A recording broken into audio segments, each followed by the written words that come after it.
huwag kayong mahihiyang mag-decline, huwag niyong iisipin din na ma-o-open yung kasama niyo. Once na all of a sudden may nakakapagkilala sa inyo, huwag niyo sasabihin yung tower ninyo, yung Mm. bibigay sa cellphone ninyo, huwag niyo din Mm. bibigay kung saan unit kayo. Mm. Kasi tandaan niyo, it's just, phone, kasi nakakahiya, baka ma-open. Wala kayong alalahanin dapat o isipin na baka ma-open sila. Mm. Kasi total strangers sila.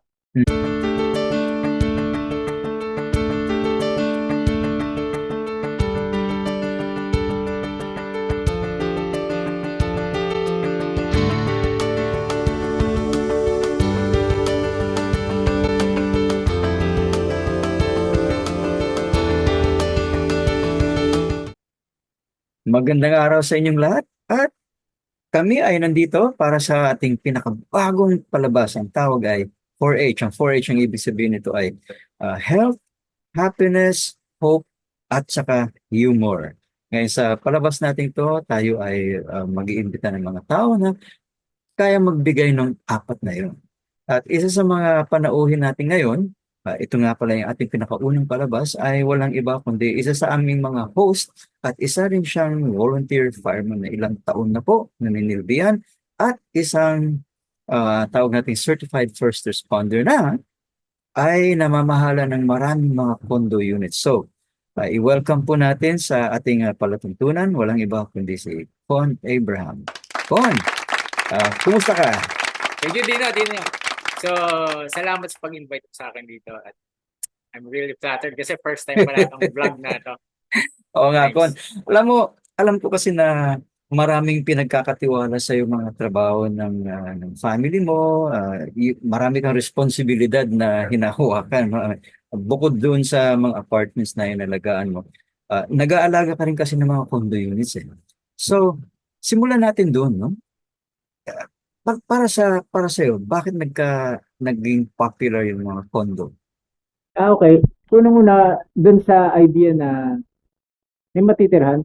Kasi sa napansin ko, yung mga apartment, townhouses, since nauna sila sa mga condo, occupied na most of them. Ah. Okay. And ang naging isa din sa mga kung saan nag-gravitate na yung mga tao para tumira sa condo, it's particularly una, malapit sa trabaho, Yes, so. malapit sa school, Mm-mm. accessible sa main road which is EDSA, MRT, sa mga jeep terminals, accessible sa mall, isa na din yun.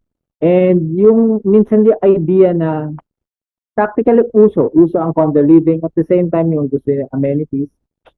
And siguro isa na din ito sa mga naka-come across ko sa interactions is that on a personal note, may mga ibang tumira, tumira sa condo is kasi kumbaga starting a new life. When I say starting a new life, galing sa dysfunctional family, gusto talagang new environment, panibagong simula. At the same time, yung idea din na yung past experiences nila hindi na babalik sa kanila kasi meron silang first and second barrier na hindi na pwede na sabihin na sa security, sa admin na hindi nila ina-allow itong certain na tao na ito. Or wala silang tinatanggap na tao na ito, kundi sila lang resident dito. So meron talagang barrier. So nandun yung idea na safe and secure sila sa nakaraan nila. Ito yung mga rare cases na at the same time, nangyayari na kung bakit may mga iba din talagang tumitira sa condo.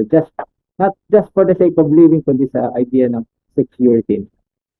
So, sa kabuuan, marami palang advantages talaga ang tumira sa isang condo, no? Like yung Mhm. nabanggit mo nga, pagka galing mo sa trabaho, halimbawa, namamasukan ka sa call center, Mhm. tapos siguro yung mga kasama mo sa condo, mga kapwa workers mo, so pinaghatian nyo yung cost ng Mhm. unit, Tama. magaan lang, no? Mhm. So, tipid sa oras, tipid sa pamasahe, hindi mo na kailangan makipaghalubilo sa MRT. uh, you walk to and fro galing Mhm. sa trabaho. Mhm. So, totoo nga naman, no? Mhm. Napaka-convenient. Tsaka yung sinasabi mong dahil maraming CCTV, talamak siguro yan, tapos may mga gwardiya, hindi basta naipapasok yung mga Ah, units, no? So, ah. very secure siya. Ah, so, sa makatuwid, marami mga advantages yung pagtira sa isang condo. Meron bang mga disadvantage kung meron? Actually, meron din. Okay. Unang-una na sa health-wise, ilalagay ko din. At the same time kasi na dahil sa mga other career ko, sa isa personal trainer din kasi ko, kaya Mm-mm. nakaka-access ako. Ang nangyari sa mga bata, sa mga toddlers, is lack of vitamin D kasi exposure sa araw. So, kadalasan Okay. nakatenga lang sa condo and Oo. usually lumalabas na lang kapag iniiwasan nila yung araw. Sabi ko, wag niyo iwasan yung araw kasi kailangan yan eh. Kailangan Ah, talaga sa oo exposure nga naman. para do sa circadian rhythm, para at the same time tumibay yung buto, at the same time yung good effect sa mata at sa balat ng exposure ng araw. So, yun din isa sa mga nakikita ko. At the same time, ang isa din sa mga maaaring masasabi natin is nagkakaroon again, barrier sa mga traditional. Kasi kapag magkapit-bahay, katulad sa iyo, in your case, resident, kilala mo yung kapit-bahay kasi visually, physically nakikita. Mm. Dito naman sa condo minsan, kapag gusto mo makipagkilala, nandun ka pa din sa idea na yung, at least makilala mo yung tawag nga pa ng kapit unit. Kasi unit ang Kapit tawag. unit. Oo nga naman. Kapit unit. Once na pumasok sila doon, once nagsinrado ng pintuan, Mm. hindi na nagiging norm doon kasi yung tumambay sa hallway or makipagkilala ka or yung kapag nakita mo na nakabukas yung pintuan, igigilit mo yung mga kapit unit, kapit bahay nga. Nawala na din yun. So kapag nandun ka na talaga pumasok ka sa condo, once na nagsarado, wala na yung parang interaction mo. Minimal. Nagkakaroon ka na Ah, ng interaction kapag either bumibili ka sa convenience store or nakakama-cross mo sila sa interact mo sa school, sa gym area. Pero likewise, yung immediate, hindi. And isa na din ito siguro sa mga disadvantages ng condo living is that kung specifically hindi ka aware din sa safety and security aspect, meron din siya mga potential threats. And I'm oh. speaking from interaction na din, without going to the details, may Mm. mga crime na din na nangyayari. Bakit ito nangyayari na pwede naman sana maiwasan? Ang situation kasi is nagiging lax na din mismo yung particular resident sa Mm. kanilang ID. Kasi yung safety mo, hindi mo lang iaasa mismo sa security guard, sa admin, or mismo dun sa nangangalaga ng residing ng mga residents sa condo, kundi mismo dun sa resident mismo. Okay? Which is yun ang tinatanggal na nila sa sarili nila. Kaya minsan nagiging prone, maski na sa condo ito, nagiging scheming, nagiging sleuth pa din yung mga criminal elements, shady characters. So ibig sabihin, kahit papaano may nakakapasok pa rin na Oo, hindi ka meron. nais-nais. Oo. Oo, meron. Kasi common na ito na minsan na kunwari may hahanapin ka. Kasi kung titingnan mo lahat, punta ka sa online na lang, mag-check ka sa background ng isang condo, Mm. pwede kang magpauso ng halimbawa sinasabi mong building, Mm. tower, or makikita mo yung pangalan ng certain tower na yun. Pwede kang mag-pretend. And usually, may mga case din na umi-standby kasi halimbawa sasabihin nila, iintay sila, hahanapin sa upo muna sila. Nag-observe din. Kasi minsan hindi minsan, talaga ang purpose nila, kumukuha sila ng profiling ng mga potential Mm. victims. Okay. So, meron para mga nangyayaring ganun, ano? By the way, para Meron. lang maintindihan ng mga viewers natin kung paano mo alam ito. Ilan ba yung mga units na minamanage mo sa ngayon? Okay. Particularly gusto ng sister ko na medyo low-key. Pero bigyan na Mm. din lang kita at least mga ballpark figure mo.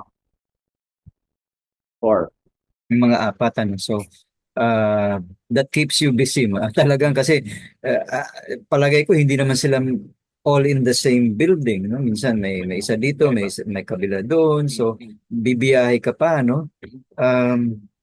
So, ibig sabihin nito, parang may implication dito na hindi lahat ng condo pare-pareho yung mga policies nila or pare-pareho yung level of security nila or level of capacity to respond to Mhm. emergencies. Tama yan. Iba-iba Kasi rin pala. at the same time, depende din yun mismo sa sa developer. So Mm-mm. so far naman yung ito yung mga lead developers naman yung minamanage ko. And at the Mm-mm. same time, sa mga visual interactions, bumibisita din ako sa mga ibang condo, sa mga least known to mga entry level na mga condo developers. Minsan nagdedepende din kung sino yung developer, kung gaano ka higpit o gaano ka lax, o minsan walang sense of security dun sa condo. Mm. Kasi may mga condo nga, kung pipunta, dire-diretso ka lang. Tapos Mm. minsan makikita mo din na yung sa CCTV, minsan makita mo na tanggal. When I say tanggal, nakababa. Tapos yung Oo. mga panel para sa RFID para maka-access ka, tanggal. Which is sa mga known developers, it's a big no-no. Kung masira man yun, immediately, ina-access din yun. Oo. And that's why, tama ba o mali na usually mas mahal pa yung association dues ng condo kaysa halimbawa yung mga gated communities, no? Kasi Kasi madaming babayaran. maraming amenities like Oh, yes, yes. elevator, no? Elevator, 24 hours ilaw yan. sa hallway, ilaw sa Yung hallway. tatawag na common areas. Tama, Tapos correct. syempre yung garbage collection, tsaka yung security na round the clock yan. Mm. Kumbaga, ah, kung ganun, na minsan meron talagang mga nangyayari, paano natin matutulungan ang ating mga panauhin na hindi sila maging biktima? Ano yung mga pwede nilang gawin? Halimbawa, what should they watch out for para aware sila na maaring sinusubaybayan sila or para bang may nag-aaral mga patterns ng behavior nila? How do we help them? Okay. Good question kasi particularly sa mga nangyayari. And at the same time, bibigyan na din ko kayo ng sa profile na sa nakuha ko bukod sa binabasa ko din sa online. At the same time, pakikipag-usap ng pasimple at the same time discreet sa mga security personnel sa condo is that ang kadalasan nagiging target is female Agad. and at the same time mga teenagers na nakatira. Oh, Okay? okay. Tapos Mm-mm. meron din naman na ang nangyayari is mga adults, pero Mm-mm. itong adult na ito is kumbaga dependent na din, particularly yan ba sa mga senior or Mm-mm. kaya yung sabihin, minsan kasi makikita mo din sa pinaprofile nila yung mag-isa lang at the same time medyo low self-esteem. Nakikita yung Mm-mm. minsan sa profiling na yun eh. And Mm-mm. siguro maganda later on i-discuss natin kung paano maging aware, maiwasan at mga preventions. Alam mo, ngayon na banggit mo yun, biglang naisip ko, o nga, no, kasi nga, bilang volunteer fireman, alam mo naman siguro na pag nagkaroon ng sakuna, di ba, nagkaroon ng fire, hindi naman kayang bugahan ng tubig yung 34th floor, halimbawa, or 40th floor, hindi naaabot doon, no? Ah, so, dapat tayo pag-usapan din natin yan. Like, paano kung magkaroon ng emergency na gano'n? Halimbawa, magkasunog. Ano yung mga paraan para maligtas nila yung sarili nila? Lalo na kasi may mga senior tayo na siguro baka hindi na sila ambulatory or what, no? Paano na sila? Okay. Isang case dito, again, without mentioning yung name ng pond, sa Quezon City, nagkaroon siya ng garbage chute fire. So, ang nangyari ngayon, yung lahat ng usok paakyat. In this Oh, case, sabihin natin, may tatanong kasi dito, okay, sa case ng nasusunog, anong floor, kunwari, ikaw magbigay ng scenario na kung anong floor yung nasusunog. okay, Kumaga sabihin na sabihin natin, natin, 1 to 35 yung 1 isang to condo. 35, 1 okay. to 35. Ito, sasabihin ko kasi napansin ko halos lahat in fact, lahat ng building, wala akong nakitang 13th floor. Oo. Kumbaga, para superstation siguro, no? Or Mm. pamayin nila. Oo. Pero kahit na ibig sabihin nakasulat doon 14, pero ang totoo nun 13 yun. 13. Alam mo, sige, sabihin natin Oo. 13th floor. Okay, Okay. ganyan. Sa 13th floor, sabihin natin sa 13th floor. Technically, okay, hindi siya masusunog kung ang sunog na nangyari sa luto or Okay. sabihin natin nag-charge ng compute ng cellphone tas ang gamit is made in China, nasunog, okay. Okay. Kapag ganon, manageable. Hmm. Ngayon, ito na. Katulad ang nangyari na halimbawa, again, reality speaking to Dino and to Okay. everyone watching. ginawang laboratory ng methamphetamine. Oo Sa nga, Bulak, mister. oo. Combustible yun. Oo, So oo. mabilis talaga siya. Bukod dun Mm. sa toxic fumes. Okay. Mm. Again, going back tayo dun. Kung habang na-charge yung cellphone, tas nasunog, Mm. manageable siya. Bakit ko siya nasabing manageable? Kasi yung sa FGAS, tutunog siya. Bukod sa built-in na din yung sprinkler Ay, oo nga naman. Sprinkler system, tama. Oo. sa condo. At the same time, meron talagang nakatutok, tumitingin sa CCTV at the same time sa FDAS. Kasi FDAS, Mm. yun, ano siya, makikita mo siya, bawang sabi mo, 13th floor, which is 14th floor nakalagay na. Yeah. Magbiblink siya. As Ah, so makikita na in, nagmo-monitor oh, yon. tapos tatawag ka agad siya, magpapa-respond ka agad. Doon sa hallway, again, depende din ito. Kung sa hallway ng 13th floor na yun, sa dulot-dulo, meron dalawang fire hose reel. Ah, okay. Okay? Mandatory siguro yan, ano? Mandatory talaga yun Mm. lahat ng building. So, Mm. bukod dun sa fire extinguisher na mandatory na din per condo unit kasi hindi ka papayagan tumira kung Mm. walang 10 pounds na ABCDE na fire extinguisher. So, bukod sa sprinkler, meron pang per unit na mandatory na fire extinguisher. Tapos Mm. bukod pa sa magre-responde pa din doon. So, Mm. in that case, manageable. Yun yung reality, manageable. Mm. Ngayon, sabihin natin habang nasusunog yun sa 13th floor na yun. Yung nasa taas, okay, sa nasa taas, ang pwede niyang gawin is bukod sa sarado yung pintuan, sarado yung unit. But again, huwag kayong gagamit ng elevator. Mm. Kasi particularly yung sa panic nyo, kapag nagpapanik ko, konti yung oxygen intake, Correct. talagang ano siya, anxious, talagang Mm. lahat na stress level. So, maghagdanan lang kayo. Mm. Pero kapag gugamit ng hagdanan, dun hawak kayo kung maaari, dun sa handrail. Huwag Mm. kayong, kasi again, panic, nagmamadali, para in case na makaatit, nakahawak pa din. At the same time, kasi bubukas yung ilaw ng fire escape. Again, para lang ang scenario, kunwari, nawala din yung ilaw doon. Para lang meron kayong sense of direction, yung handrail na pababa niyo sinusundan, sundan lang ninyo. Kasi maski sabihin natin na mawalan ng ilaw, yung handrail, talagang mandatory naman talaga yung pababa siya. Sundan lang ninyo Mm. pababa para lang Mm. hindi makakulog. Yun, so manageable talaga yung ganong scenario. Kung sakali na di yung nasa upper naman, kung sabihin natin na kunyari sa scenario sinabi mo, may matanda. Mm. Okay. Stay put, tapos buksan yung bintana. Mm. Kasi going against dun sa idea na sarado para walang hangin. Again, buying time. Mm. Buksan yung bintana, tapos mag-intay talaga nito. Kasi mahirap naman ang mangyari na pipilitin ninyo na ibaba or sabihin natin na i-risk. Pero sa takot naman ng senior, Mm. baka naman lalang atakihin din. Oh, Oo kasi, nga, no? kasi kapag isa nag ilang beses na ito sa mga squatters colony ako nag-responde tapos kina-crowd Mm. control ko pagkatapos ko siyang penetrate tapos i-check yung mga bahay. Mm.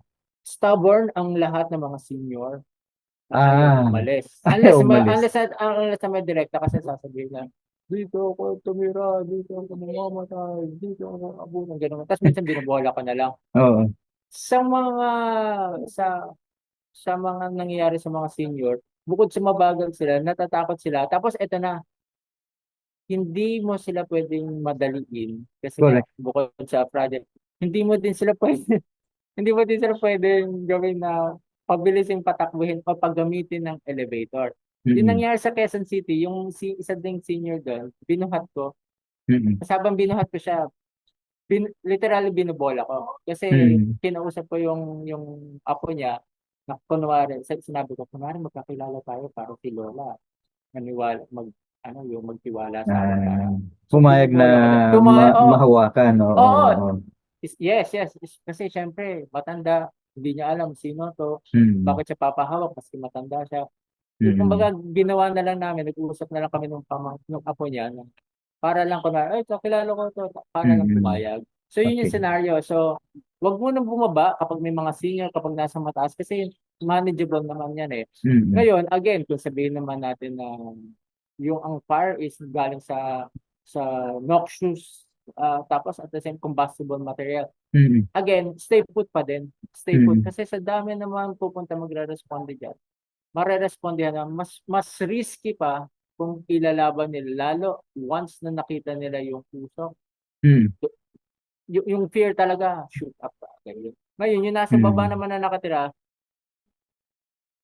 hindi, don't walk casually, kundi walk attentively, walk alert. Mm. Mag-exit lang kayo. Tapos, lumayo lang talaga.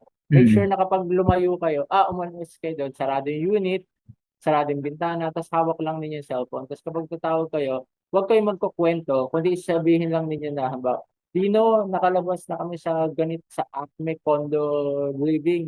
Nandito kami ngayon sa harapan ng 7-Eleven. Malayo kami din sa condo. Safe Okay. kami ng Mm. ganito. Okay. Tapos huwag ka munang pumunta kasi traffic. So safe Mm. kami dito. I-open ko lang itong phone natin para sa communications. Mm. Okay? Okay. So, in other words, para bang it does nobody any good na isasalaysay mo pa Oh, or kung ano-ano kasi exactly. lalo lang mapapraning yung mga kamag-anak mo at mga kaibigan mo. So, sabihin mo na lang kung saan ka at safe ka. Tapos Oo, hanggang doon na lang. specify. Oo, oo. Oo. Okay. So, kaya pala, yung association dues talagang mas mataas kaysa sa mga gated communities kasi maraming mga features Mm, na nagbibigay ng security at safety para sa mga residents, no? mm, mm. Okay. Correct. So, when it comes naman, halimbawa, kung tulad mo, marami kang mga minamanage na units, kung mamimili ka ng mga potential residents o yung parang papayagan mong magrenta ng mga units, is there a profile na ginagamit mo para at least sigurado ka na you are accepting those who are good for the rest of the condo as well as syempre yung mababayaran ka rin. I mean, Okay. Oo. paano ka Hindi. namimili ng tenant halimbawa? Okay. So, gumagamit ako ng profiling. Hmm. Lilinawin ko din just for everyone. Being judgmental is not undermining or sinisiraan mo yung tao na. Kasi halimbawa sabihin natin, una kita nakilala, kasi sinabi ko, ito si Dino, mukhang hindi marunong sa buhay. That's negative judgment Mm-mm. sa'yo. Pero ngayon kung sasabihin ko na nakilala kita, halimbawa Mm-mm. sabihin natin, nasa outdoor tayo, Mm-mm. tapos kailangan ko lang ng tulong. Mm-mm. I-judge kita na gawing kabady kasi nakikita ko sa kilos mo na may sense of maturity na ito. So yun yung Ah, good judgment. In this case, talaga I'll be judgmental kasi tinitingnan ko yung profile nila. Kasi tinitingnan ko din na as unit owner, as mm-mm. sa mga na nagmama, gusto ko na kapag yung magre-rent doon is walang magiging problema as Right. yung owner. At the same time, hindi din mamroblema sila admin na at the same time katatawagin ng Mr. Abraham, yung tenant po kasi ninyo is, and Mm-mm. alam naman ho ninyo na meron tayong mga house rules regarding sa ganito. Oo nga. Oo. Oo. So, Mm. so I had to use profiling, I had to judge them. Positive judgment kasi kumbaga tinitingnan mo yung background, character ng tao na ito. At the same time, kung paano din sila makapag-usap. Ang isa na sa mga immediate na mga masasabi na ginagamit ko as sa profiling is that immediately Mm. nagbe-build sila ng closeness. Mm. Okay? So, it's a red flag. Kasi kapag yung masyado kang close, ay, kakapag, uy, maganda na kapag birthday party, aayain kita. Red flag na yun. Kasi, Pag masyadong sumisipsip. closey. Oh. Oo, oo, oo. Okay. Nambobola, isa na din. Ang isa na din sa mga red flag Mm-mm. is yung kapag kakausapin mo, Mm-mm. hindi sinasagot ng direct. Particularly ito sa mga, ito, since mature na naman tayo dito, kapag may Mm-mm. mga concubines or may mga, Oo nga, yung mga naghahanap ng units para doon nila ititira yes, yung mga yes, kalaguyo usually, nila. yes, usually malalaman mo kapag Okay. ayaw ng paper trail. When say paper Oh. trail, sasabihin na, kunwari, ikaw yung nagmamanage, sasabihin, Dino, pwede bang wala na tayong kontrata? Babayadan na lang kita. Red flag na yun. Kasi both sides lose na eh. Kasi wala kang pinanghahawakan, wala din siyang pinanghahawakan. Oo. Wala din pinanghahawakan si admin na mediator at the same time, Mm. mas pumapabor din sa unit owner. Mm. At the same time, kapag tinatanong mo, saan nagtatrabaho? Kasi usually Mm. kapag tayo, yung sa trabaho natin, kapag halimbawa may mga pleasantries sa mga Mm. ibang professionals din, wala tayong atubilin magsabi ng trabaho. O trabaho Yes. kung saan tayo trabaho, affiliated, Mm. usually sila beating around the bush. Usually nasasabi ko, So may medyo business, mailap. Mm. sasabihin, may business yung asawa ko. Mm. Anong business? Tapos ayun na, tapos iibahin na siya. Oo, tag na yun. And ito pa yung mga isa din na medyo mga minute details na. Kasi usually kapag when we're meeting someone, Mm. kung paano tayo manamit says a lot. Kaya usually kapag kapag Yes. kapag nakipag-meeting ako, no sa akin na naka-t-shirt polo, short sleeve polo, long sleeve polo. Mm. As long na kasi pinapakita ko I have this sense of maturity, professionalism. At the same time, I'm casual. Kumbaga, I'm Mm. taking into consideration na I'm meeting someone. Kung yung Mm. mga tenant, kung yung mga mag-review, that's fine. Basta as Mm. long na kumbaga ako yung somehow nakakaangat din sa presence. And minsan makikita mo na weekdays, no? Mm. Kasi tinanong mo, bukod doon sa tinanong mo, na kung saan nagtatrabaho, umiiwas. No? Pagtataka ka, kung weekday, tapos ganitong working hours, tapos di tinanong ko na nga, no, walang ano, yung kung saan nagtatrabaho. Tapos di parang ipa-follow up ko, siya nag-file ka ngayon ng half day sa work.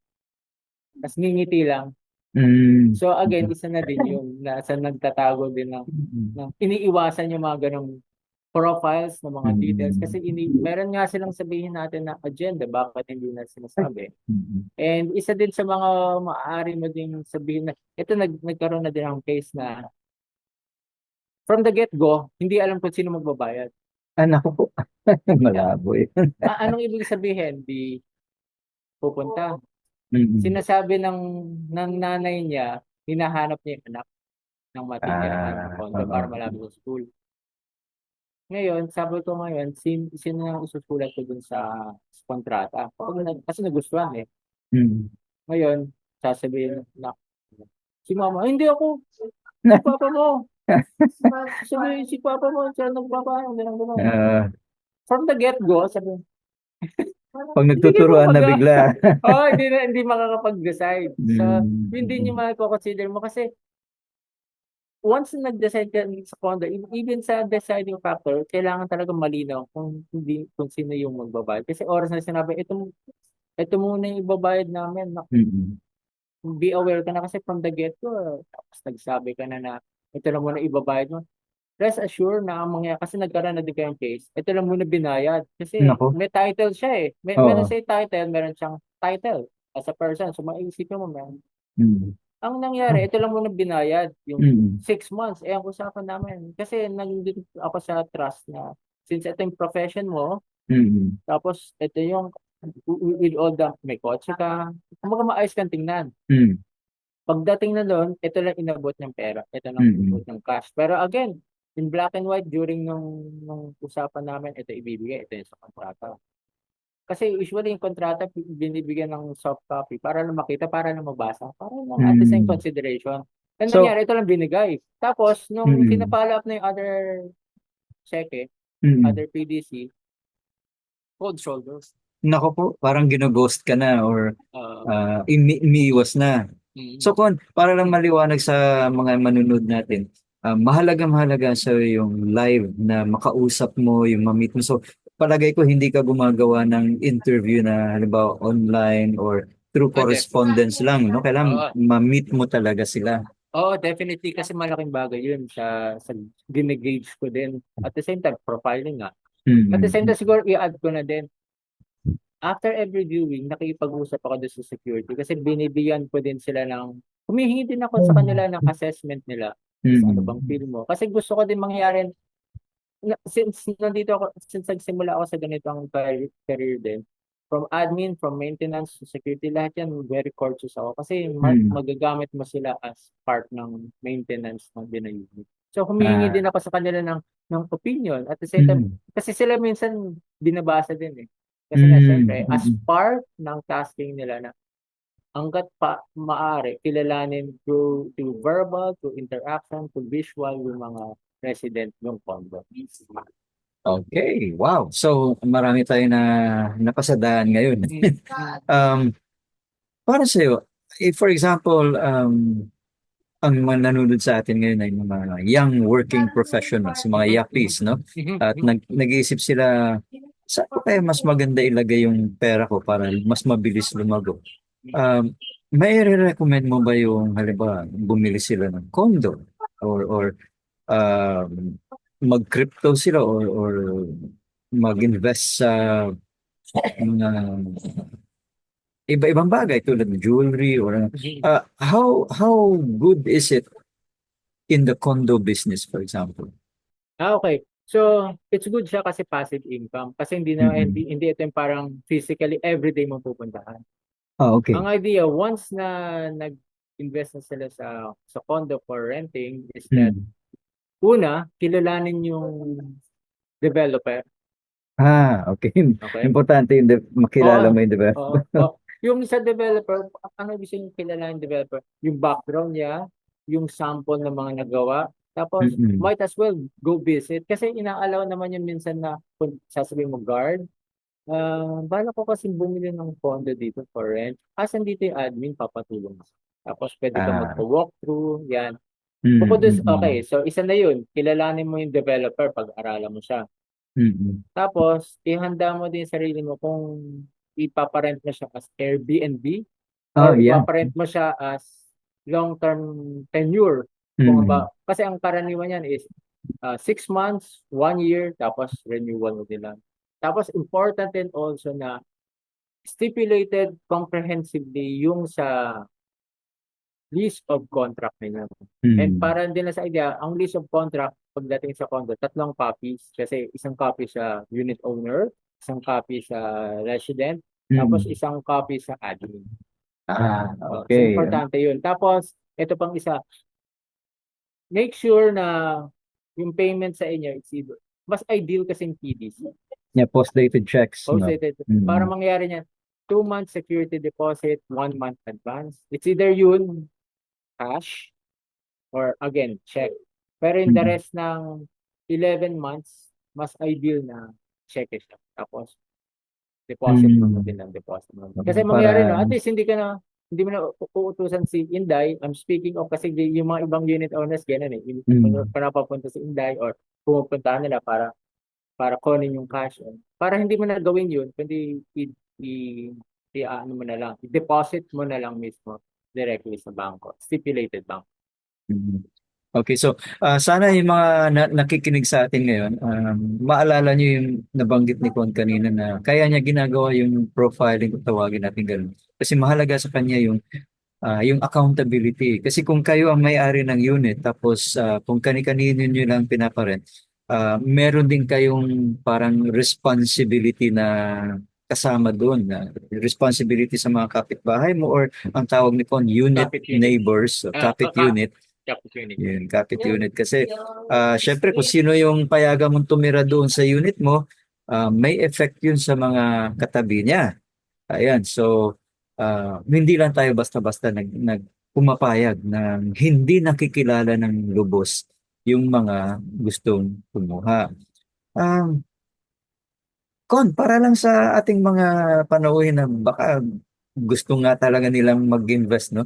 Saan yung mga magagandang location ng mga condo na dapat nilang piliin?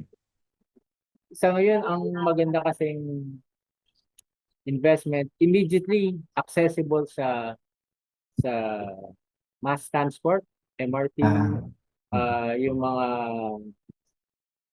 public transport.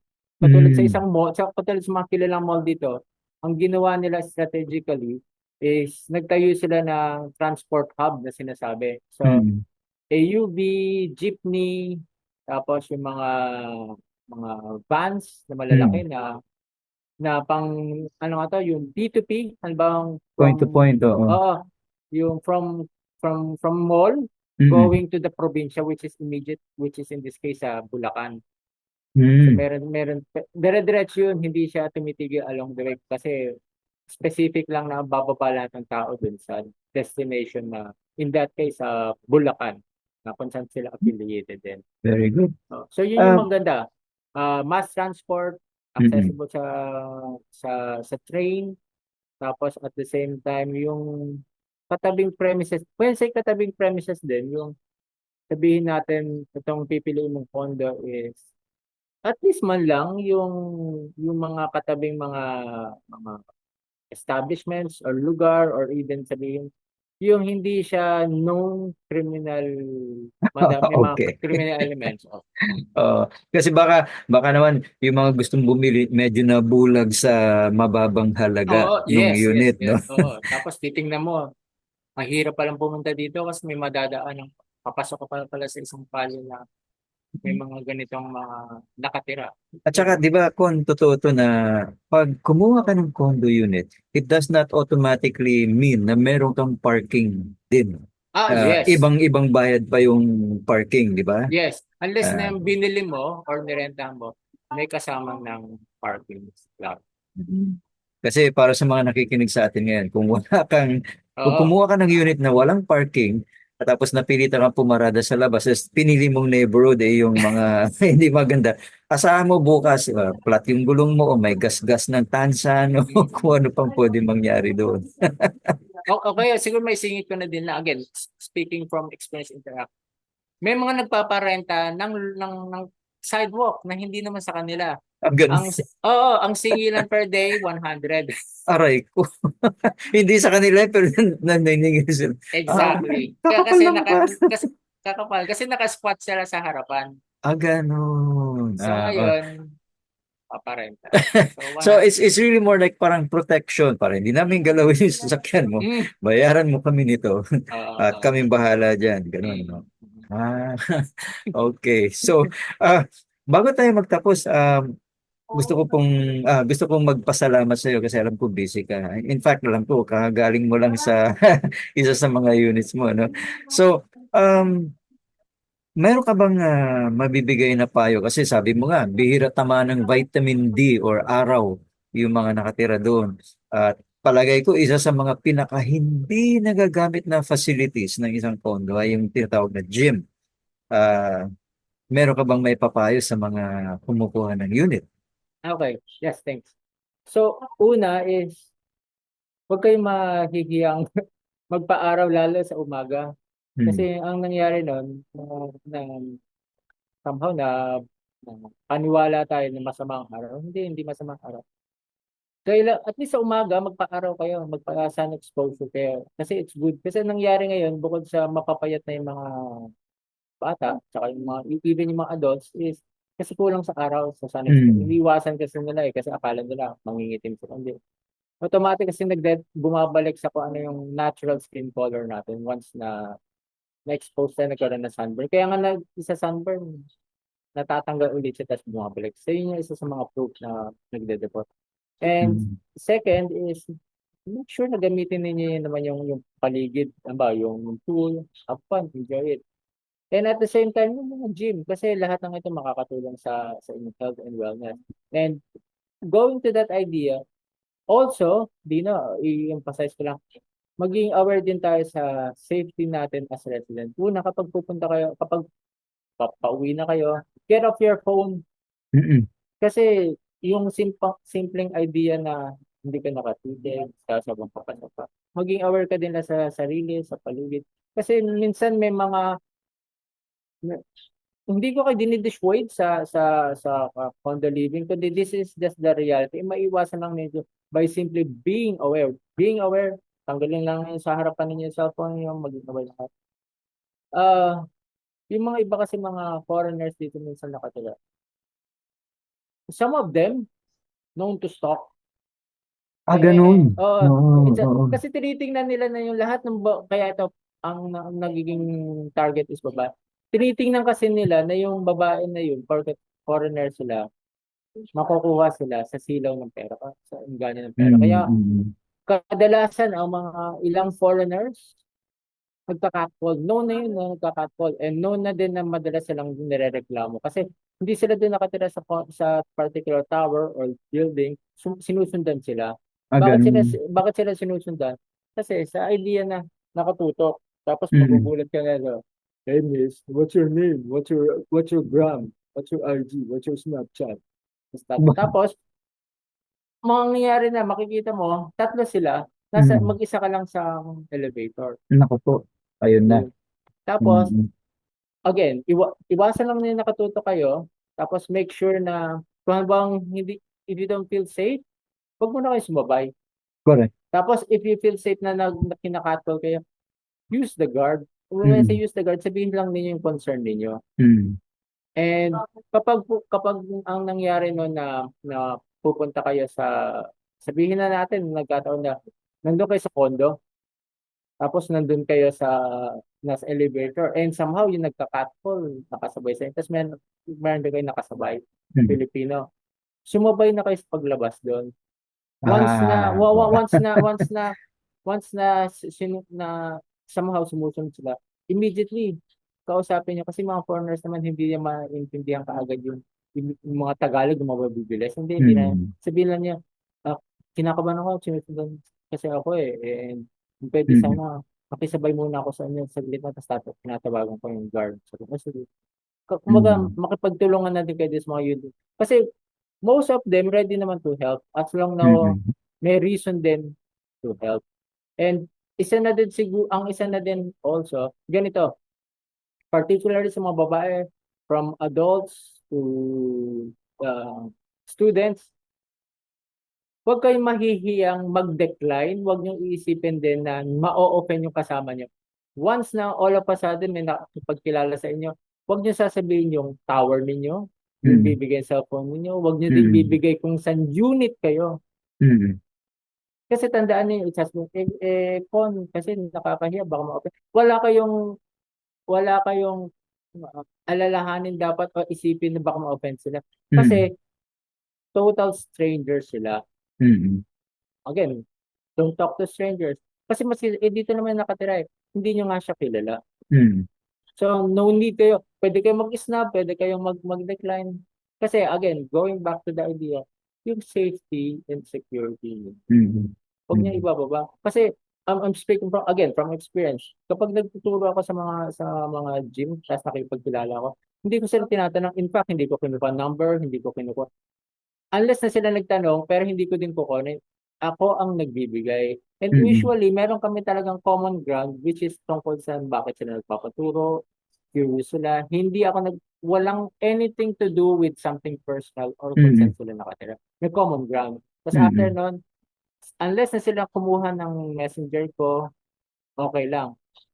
Mm. Kasi sila yung may alam ng bakit. Kasi ako, honestly, safe ako. Kasi ibig sabihin, wala naman ako hidden agenda. Kaya sinasabi ko din. Again, maski naman yung kausap ko baba, hindi ko sinasabi ko ano unit. Maski matagal na kayo magkakilala. Maski Mm. matagal ko na din sila nakakilala. Never ko silang tinatanong. So again, huwag kang mahihiyang mag-decline. Total stranger, magtanong sa, okay, mag-walk kayo, wag.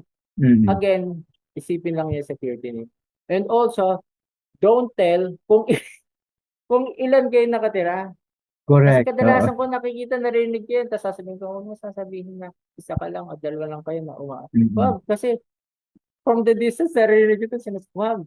Kasi tandaan ninyo, yung mga information na yun, makukuha yan indirectly ng mga shady characters.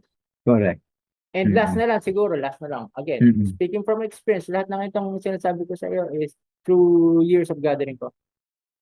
Hindi porket may kumatok, pagbubuksan ninyo, lalo sa alanganing oras, Mm. lalo wala kayong inaasahan, wag niyong i-engage. Kasi habang ini-engage niyo kayong kausapin, nagpo-profile naman sa inyo. Mm. Mm. Mm. Kasi oras na all of a sudden, halimbawa, pumatok ako again, ito, recent 12:30, kinatok siya ng madaling araw. Mm. Babae. Nagtaka siya. Sabi ko, mabuti na hindi mo kinausap, sinilip lang niya. Tapos, nagmamasahe daw. Tapos siya na daw yun. Tapos sabi niya, Hindi naman ako nagpamasahe. Tapos pakiramdam siya, sabi niya, mabuti na lang kuya ko, hindi ko kinausap. Sabi ko, paano nung sinilip mo ba sa people, People. anong itsura? Nakaganon daw. Nako, Nako, iiwas. mismo. Mm. Kaya sabi ko, mabuti hindi mo kinausap. Hindi mo kailangang kausapin siya o hindi, para isipin, baka matulungan ko, baka kasi nawawala. Wala kayong responsibilidad sa kanila. Lalo na kung 100% kayo, wala kayong kinukuha masahista, kung nag-iintay kayo ng delivery or gustong tanungin lang kung sino siya nakatira. Wag. Kasi again, going back, isipin ninyo ang safety ninyo. Tsaka ang alam ko pag may nagde-deliver kasi I think most buildings, no? Ah, Sa lobby lang pinaantay yung yes.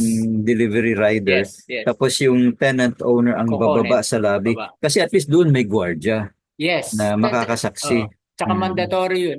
Even ang mga family members, unless Mm. na sinabi halimbawa ng tenant, ay, darating dito si mommy ko, si daddy ko, o kapatid ko, ito yung Mm. pangalan, ito yung picture, paakyatin na lang siya kasi Mm. nasa kanya yung susi.